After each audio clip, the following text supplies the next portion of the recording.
Salamat sa panahon ninyo and for the short notice ng ating parang mini press conference. Meron na. Okay na, sige. Okay, so what are your questions? Sir, ano pong inyong reaction dun sa or take or analysis dun sa naging mga pahayag ni Vice President Sara Duterte last Friday against the administration? Actually, nag-worry ako sa kanya, kay Vice President. Sa tingin ko, she needs to talk to some professionals and maybe some close friends and family para mailabas niya yung mga nasa damdamin at nasa isip niya. Mahirap anong tawag mo doon? O hindi mo i-share. So, yun lang po ang masasabi ko. Sana may mga close friends siya and family na nakikinig and ma-advisean siya na meron siya mga sessions na ilalabas niya yung mga damdamin na ganun. Bakit, sir?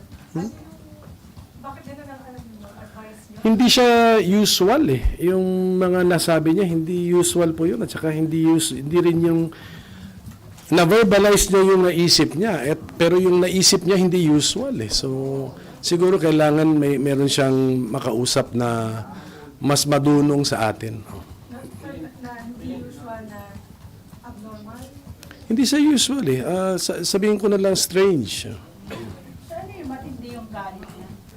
Hindi ko nga alam. Kaya kailangan niya may kausap siya na mas madunong pa sa akin. Kasi abogado naman ako. Baka ibang field ang kailangan kausap ni VP. But of course, family can also help.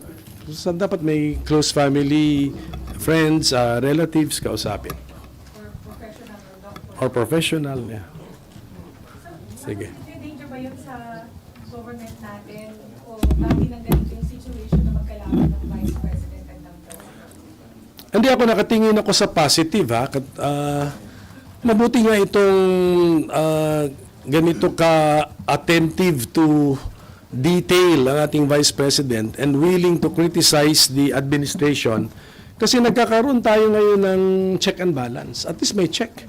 Merong isang tao diyan na inaanunsyo niya sa buong bansa at sa buong mundo na andyan siya to check the administration. So that's a welcome development sa isang demokrasya that there is someone, some party, some group checking the administration. Pero sir, ang parang sinasabi pinagkakaroon ng Vice President is yung investigation sa kanyang paggamit ng confidential fund. To which, sir, going to our press conference niya, Wala siya. Kaya hindi mo nga malink eh. Hindi mo nga malink yung dalawa. So, sana tinanong ninyo siya. If you were there sa press con, ano naman masasabi niya doon sa House hearings about the expenditures of the department, no? Department of Education, while she was the secretary. Sana tinanong siya para nabigyan siya ng opportunity to respond. So how would that affect po your take on the proposed OVP budget, sir? Kasi wala na confidential fund, sir, pero iba, sir, tinitingnan nyo din yung past, yung paggamit ng pondo in the past. Sa Senate, although nag-hearing kami using NEP figures, yun eh. Ang formal na iti-take up namin sa floor would be the committee report ng aming Committee on Finance na ang kanya namang ipaprocess ay yung General Appropriations Bill na galing naman sa House. So, that means mag-uumpisa kami most likely sa mas maliit na halaga. Hindi doon sa presented ng NEP na 2 something billion. Ito yata less than a billion na. So, yun po pag-uusapan namin. Ako naman, at least hindi na pinag-uusapan ang 1 peso budget o 0 budget. Na tama naman. Hindi mo naman sinizero ang Office of the Vice President. Dapat bigyan mo ng sapat na budget yan to operate as the Office of the Vice President. Ulitin ko, ano ang mandato ng Office of the Vice President? To prepare the Vice President to be President at any time. That is the main. Ano ka nga eh? Spare tire ka nga eh sa ating governmental setup spare tire ka ang Vice President. Pero mabigat ang responsibility mo. O, pag ma-flat, ready ka maging presidente. O, yan, so yan ang paghandaan. Any other questions? Ito na lang po sa drug board ko. Paano po ba magiging structure? It will be the Blue Ribbon, it will a subcommittee, and then when do you plan to start? Ano po ang inyong magiging focus? Ito po yung nalaman kong plano, no? Kasi naka-break ang Senado ngayon. Ang rules namin, only the Senate Blue Ribbon can hold hearings even if walang referral from the plenary. So yun. So yun ang ina-apply yata ni SP Cheese na rule. Kung gusto ng ibang senador na magka-hearing kami during the break, only the Senate Blue Ribbon Committee can do it. But what is kung yung chairman or chairperson ng Senate Blue Ribbon has no time during this last 2 weeks of the break, she can always form a subcommittee. Ginagawa ko rin naman yun as chair of the Justice Committee na subcommittee.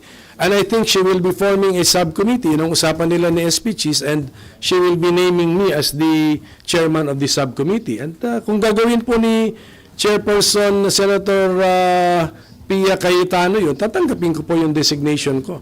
And then, that means ginagawa namin ito so that we can hold the hearing in this coming 2 weeks. So dapat, yun po ang gagawin natin. We will have to fast track everything. At kung ma-formalize na lang muna lahat, then I will have to fast track everything. I will now, tatanungin ko sino ba ang nag-file ng reso na ito, tatanungin ko yung senador na yun, okay, sino ang resource persons na sa isip mo, and then magre-research din kami ng sarili namin, mag-imbita kami ng resource persons bilang subcommittee in coordination with the mother committee, ang Senate Blue Ribbon.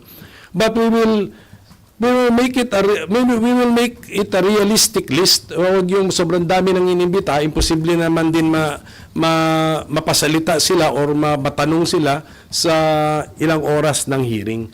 So we will be realistic with our approach. Okay? Ito ginagawa lang natin dahil kung gusto talaga ng mga senador na mag-hearing kami during the break. Pero pagka-resume na kami, we can always hear the resolution na may final na isang senador na resolution, and it will be referred to the proper committee. Pwede pa rin sa Blue Ribbon, pwede rin sa Justice. Pero iwasan na siguro namin nga yung public order kasi nga yung chairman namin, si Senator Bato, nababanggit kasi ang pangalan na doon sa naunang investigation ng House. So, it's either kahit anong term na gamitin mo, delikadesa, or custom, or tradition, merong marami ng dahilan na wag siya ang mag-chair. But as a member of the Senate, attend siya. Kung gusto niya. Sir, may urgency ba para i-designate ng dati? Ako kasi, ang sinasabi ko lang sa mga colleagues ko, ready ako. Kung sa tingin nila may urgency, sila ang magsabi kung may urgency. And siguro kung if there are 2 or more senators interested in this subject matter, I will, pwede ko nang sabihin na, sige na, marami-rami na ang interesado and it's urgent din i-hear natin. Sir, kung sakaling matutuloy, sino ang mga unang pupunin mo ng mga resource person? Yun ang pinunta ko ngayon because I will meet with my staff. Ililista namin yung potential na resource persons. Pero gaya ng sinabi ko kanina, maging practical naman kami. Hindi naman lahat ng posible imbitahin namin. Mamili kami ng siguro para orderly ang investigation natin. Dapat yung kwento orderly din. So at the start of the Duterte administration, so June 30, 2016, 12 noon ng June 30, 2016, or even earlier, kasi siyempre naghahanda naman ang incoming administration ng kanyang administration. So doon tayo mag-umpisa. Then para tayong isang train na aabante sa timeline. So yun ang ating gagawin. Hanggang sa end ng term, June 30, 12 noon ng 2022. So yun ang gagawin natin. Ganun ang para orderly, doon tayo mag-umpisa sa June 30 or even days before that of 2016. Sir, kasi may sinabi po si Senator Bato na gusto niyang imbitahin at baka naman pumunta si former President Duterte. So, hindi siya unahin, sir, imbitahin. At kasi kailangan ayoko kasi mag-judicial notice in the sense na yung records ng House sasabihin ko automatically reproduce sa Senate. Hindi. Parang, ang Senate parang blank slate muna kami. Kwento muna. So, logic tells me, dahil sa narinig na natin kay Garma, it should be Garma. And it should be Leonardo. And even yung kung konektado, kung yung tatlong Chinese na pinatay sa Davao Penal Colony ay admittedly drug lords, therefore posibleng related ito sa war on drugs. Then even yung jail warden ng Davao Penal Colony as well as sino yung involved doon, yun muna, doon tayo mag-start. Kasi I think that was either before June 30, 2016 or thereabouts. So, yun- Mga July. So, imbitahin lang po ang former president kapag nabanggit na siya. Pagka na-establish na kasi yung records ng House hindi naman automatically nasa records namin. So para orderly ang ating usapan. Sir, but if voluntarily he wants to? Yes, at the proper time. Siyempre, di naman sa umpisa pa lang, ang gulo na ng kwento, yung mga nagsusubaybay sa amin, kami maintindihan namin. Siyempre, may mga staff kami, nagre-research, gano'n. Pero, meron din kasi nakasubaybay sa hearing ng Senado. Hindi tayo pwede mag-umpisa na bigla na lang, sinasagot na yung paratang na hindi pa nasasabi. So, ganun po, medyo lagyan natin ng konting order yung ating sistema, ang ating hearings. But, of course, kung willing siyang pumunta, then maybe we can set it sa second hearing. Tapusin na natin sa first hearing lahat ng aligasyon para sa second hearing, sagutin na. Kasi we do not, ang sinabi sa akin ni Senate President Cheese, budget time na kasi, magugulo ang aming schedule actually. So we do not really have all the time in the world para dito. So I understand it na parang ayaw nyo na masyadong mahabang investigasyon. Yes. Focus lang kami. So, kunyari hindi drug-related naman, hindi naman drug war yung killing ng PCSO executive. Kasi let us say, connected yun sa ibang issue sa PCSO, hands-off na po kami ron. Sa war on drugs po tayo mag-focus. Sir, yung committee of the whole is out of the... Wala na, out of the question. Actually, baka mas unwieldy yun. Tapos expected pa si Senate President na mag-preside doon, baka ipati yung schedule niya. Tsaka naghahanda nga sa budget ang ang Senado. Actually, ako naghahanda sa budget. Sino bang expected na magtanong sa budget time? Hindi ba ang minority? Kaya magdo-double time po tayo ngayon. Yung oras natin ngayon, napakahalaga. Sir, sorry po, uulitin ko na yung tanong kanina kasi parang hindi yata nakuha sa kanila. Sir, yung sinabi po ninyo na nag-worry kayo for Vice President Sara, kailangan niya ng kausap. Why? Ano sa tingin yung, bakit nyo nasabi? Nasabi ko, na-capture na sa camera kanina. Sa umpisa. Audio, sir.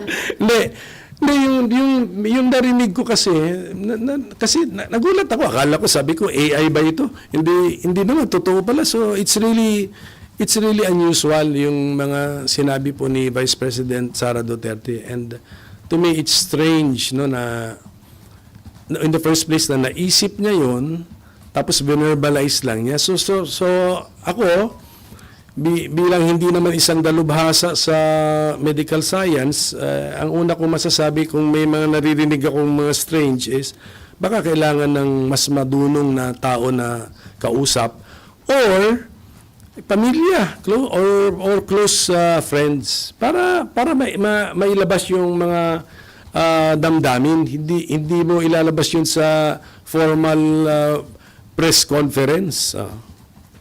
Sir, ang nire-refer niyo dun sa really unusual, ano yung mga, sa dami po nung sinabi niya, alin po dun in particular yung talagang tumatak sa inyo na alin? Well, part lang naman, di ko naman pinanood yung 2 hours kasi part lang yung nakita ko yung, yung ulo, something to do with the ulo, and then something to do sa paghuhukay at itatapon sa West Philippines Sea, mga ganun. These are unusual amount, actually up to being strange. Sir, anong reaction niyo doon nung narinig niyo na may pantasyang ipahukay yung ibang tayo? Akala ko AI, pero double check ko muna. Siyempre, sa panahon na yun, double check mo lahat. Sabi ko, tika muna, ano ba ito? totoong nangyari or ginamitan na ng mga artificial intelligence technology. So yun ang una kong reaction, just to be bago ka talaga tunay na mag-react sa something na nakikita mo online, ipapa-double check mo na kung totoo nangyari o hindi. Do you think, sir, may chance pa na magkasundo ang magkabilang panig? Sana meron mag-attempt, pero hindi ko na i-blame yung mediator kung hindi siya mag-succeed. Medyo, sa akin palagay, medyo masyado nang malayo, masyado nang nagkahiwalay. Pero sana meron pa rin mag-attempt. Pero best effort na lang, at saka wag natin i-blame ang mga mediator. Palakpakan natin sila, appreciate natin yung effort nila, but kung hindi magtagumpay, we should understand. Okay, thank you. Thank you.